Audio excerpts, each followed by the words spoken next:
Welcome to my channel.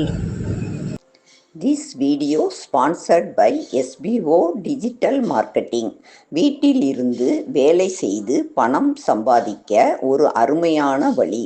நம்பகமான company. Skip பண்ணாதீங்க, பெரிய தப்பு. தினம் 300 ரூபாய் சம்பாதிக்க அரிய வாய்ப்பு. இன்ஸ்டாகிராம், ஃபேஸ்புக் பயன்படுத்த தெரிந்தால் போதும். Content post and content publishing மூலமா தினம் 300 ரூபாய் சம்பாதிக்கலாம். இந்த வேலை செய்ய 5 நிமிடம் போதும். Work training support, group communication support, all language customer live chat support, முக்கியமா சொந்தமா ஒரு பிசினஸ் ஸ்டார்ட் பண்ற அளவுக்கு உங்களால கற்றுக்கொள்ளவும் முடியும், சம்பாதிக்கவும் முடியும். இந்த வேலை வாய்ப்பு வழங்குவது 5 வருடத்திற்கு மேல ரன் ஆகிட்டு இருக்க நம்ம தமிழ்நாட்டு company school of business organisation private limited. மேலும் விவரங்களுக்கு டிஸ்கிரிப்ஷன்ல கொடுத்திருக்க நம்பருக்கு வாட்ஸ்அப் பண்ணுங்க.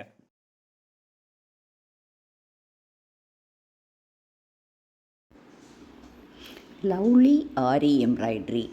இன்றைக்கி நம்ம என்ன கற்றுக்க போகிறோம்னு பார்த்திங்கன்னா, க்ரோசெட், அதாவது உள்ளன் நூல் வச்சு ஃபஸ்ட்டு ஸ்டார்டிங் நம்ம எப்படி போடணும், எல்லாத்துக்கும் பேசிக்காக போடுற செயின் ஸ்டிச்சு அது எப்படி போட போகிறோம் அப்படிங்கிறத நம்ம இப்போ கற்றுக்க போகிறோம். இப்போ உள்ளன் நூல், நார்மலாக உள்ளன் நூல் ஒரு நூற்கண்டு இருக்குன்னா எடுத்துக்கோங்க.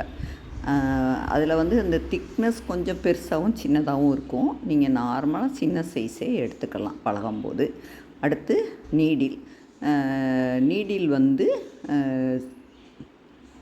க்ரோஸா நீடில்னு கேட்டோம்னா அதில் 2-3 சைஸ் இருக்கும். நம்ம சின்ன சைஸே பெரும்பாலும் நம்ம எடுத்துக்கலாம். நம்பர் 5 இந்த மாதிரி போட்டிருக்கோம், நீங்கள் அதை வாங்கிக்கோங்க. அடுத்து உள்ளன் நூலை இந்த மாதிரி ஃபஸ்ட்டு ஸ்டார்ட் பண்ணணும். அதாவது ஒரு நாட் மாதிரி போடுற மாதிரி போட்டு பிடிச்சிக்கோங்க. பிடிச்சிக்கிட்டு அப்புறம் அந்த நாட்டை கொஞ்சம் கொஞ்சமாக சின்னதாக்கணும். நம்ம ஆரியில் பண்ணோம் பார்த்திங்களா, ஒரு பபுள்ஸ் மாதிரி வச்சோம் இல்லையா, அதே டைப்பு தான் இது. நாட்டாக போட்டு பிடிச்சி சின்னதாக்கிக்கிறோம். அடுத்து இந்த நீடில் பாருங்கள், இந்த மாதிரி தான் இந்த நீடில் இருக்கும். ஆரி நீடில் மாதிரி டைப்பில் இருக்கும். முன்னாடி அந்த கொக்கி மட்டும் பெருசாக இருக்கும். இப்போ இதில் நம்பர் என்ன நம்பர்னு பார்த்துக்கோங்க. இதில் சைஸ் வாரியாக நம்ம இருக்கும். கொஞ்சம் பெருசு சின்னது இந்த மாதிரி இருக்கும். நமக்கு அது எது செட் ஆகுதோ அதை நீங்கள் எடுத்துக்கலாம். இதில் இப்போ எல்லாம் நெட்டில் ஆர்டர் போட்டோம்னா கைப்பிடி போட்டே இருக்குது. அந்த மாதிரி செட்டாக இருக்கிறதும் நீங்கள் வாங்கிக்கலாம். அடுத்து இந்த நூல், இப்போ அந்த பக்கம் பிடிச்சிக்கிட்டோமா, இந்த சைடு இந்த நூலை இன்னொரு கையில் விரலில் சுற்றிக்கிறோம். பெருவிரலில் சுற்றிட்டு பாருங்கள், நல்லா பாருங்கள். முதல் நாட் போட்டிருக்கோம். நாட் போட்டு இந்த பக்கம் வந்த நூலை, ஒரு நூல் சின்னதாக இருக்கும் நாட் போட்டது, இந்த பக்கம் இருக்க நூலை சுற்றிக்கிறோம். ஆள்காட்டி விரலில் சுற்றிட்டு பாருங்கள், அந்த நாட்டு போட்டு ரவுண்டு வச்சுருக்கோம் இல்லையா, அதில் உள்ளே விட்டு அந்த கொக்கியை அந்த கம்பியை ஒரு சுற்றி ஊசியை சுற்றிட்டு எடுக்கணும். அதாவது நல்லா டைட்டாக பிடிச்சிக்கோங்க. இந்த மாதிரி பாருங்கள், இன்னொரு காட்டுறேன். இப்போ பிடிச்சிக்கோங்க. இப்போ நீடியில் வச்சு சுற்றி அந்த நூலை பிடிச்சோம்னா அந்த நூலை அது பிடிச்சிக்கிடும். அப்புறம் வெளியே எடுத்துடணும். அந்த ரவுண்ட்லேருந்து வெளியே எடுத்துட்டு இப்போ அந்த ரவுண்டை கொஞ்சம் கொஞ்சமாக சின்னதாக்கணும். அந்த நூலை பிடிச்சிக்கிட்டே இப்படி இழுத்திங்கன்னா அது சின்னதாயிரும். அடுத்து அந்த செயின் போட்டிருக்கிற இடத்த பிடிச்சிக்கிட்டு அந்த ரவுண்டை இழுத்திங்கன்னா அதுவும் சின்னதாயிரும். அடுத்து திருப்பி அதே மாதிரி தான், அந்த ரவுண்டு மாதிரி இருக்கிற செயினுக்குள்ளே ஊசி இருக்கும். அதை நல்லா டைட் பண்ணிவிட்டு அப்புறம் பார்த்திங்கன்னா நூலை இந்த மாதிரி திருப்பி ஊசியை விட்டு அந்த நூலை வெளியே எடுக்கணும். அதாவது ஊசி மேலே நூலை ஒரு சுற்றணும். அது சுற்றுறதுக்கு நீங்கள் விரலில் சுற்றிட்டு அந்த நூலை பிடிச்சி இழுத்திங்கன்னா அது தன்னால் வந்துடும். அடுத்து அது செயின் ஆயிரும். அவ்வளோதான். பாருங்கள், ரொம்ப ஈஸி. அதாவது அந்த குக்கி மாதிரி இருக்கிற ஊசி அந்த ரவுண்டு இதுக்குள்ளே இருக்கணும்.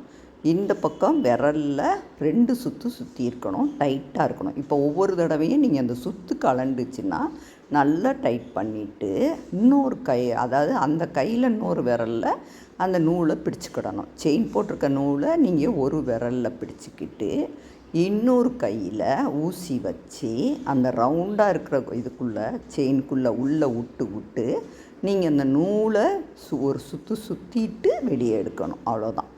ஒரு நூலை ஒரு சுற்றுறீங்க, நூலுக்குள்ளே விட்டு வெளியே எடுத்துடுறீங்க.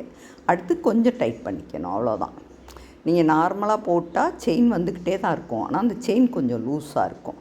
நீங்கள் எப்படி வேணுமோ அதுக்கு தகுந்தபடி நீங்கள் ஓரளவுக்கு பரவலாமல் போடலாம். ரொம்ப சின்னதாக போடணுன்னாலும் நல்லா டைட் பண்ணிக்கலாம். நல்லா டைட் பண்ணிட்டு போட்டிங்கன்னா கொஞ்சம் இந்த இழுக்கும்போது கொஞ்சம் சிரமமாக இருக்கும், அவ்வளோதான். மற்றபடி நீங்கள் நார்மலாக போட்டாவே போதும். கரெக்டாக செயின் எவ்வளோ அழகாக இருக்கோ அந்த அளவுக்கு போட்டுக்கலாம். அடுத்து நம்ம எந்த இது ஸ்டார்ட் பண்ணாலும் ஃபஸ்ட்டு இந்த செயின் இந்த லென்த்துக்கு இத்தனை செயின் கணக்கு இருக்கும். அது நீங்கள் அதை கணக்கு வச்சுக்கிட்டு இப்போ 10 செயின்னா 10 செயின், 12 செயின் அப்படி அந்த மாதிரி போடணும்.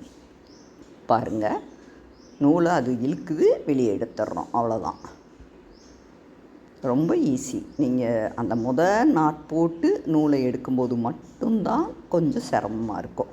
நீங்கள் அந்த மாதிரி போட்டு அடுத்து செயினை விறுவிறுன்னு நீங்கள் கை இருக்குன்னா நீங்கள் ஆட்டை போட்டுக்கிட்டே இருக்கலாம். நல்லா பழகிட்டிங்கன்னா அதில் கவனம் இல்லைனாலுமே வேறு எதையாவது நம்ம பார்த்துட்டு சொல்லிட்டு கூட இந்த கை அதுவாக சுற்றி விட்டு எடுத்துக்கிட்டே இருக்கும். அந்த அளவுக்கு நமக்கு ப்ராக்டிஸ் ஆகிரும். பாருங்கள், அதாவது ஊசி அந்த நூலுக்குள்ளே இருக்கணும்.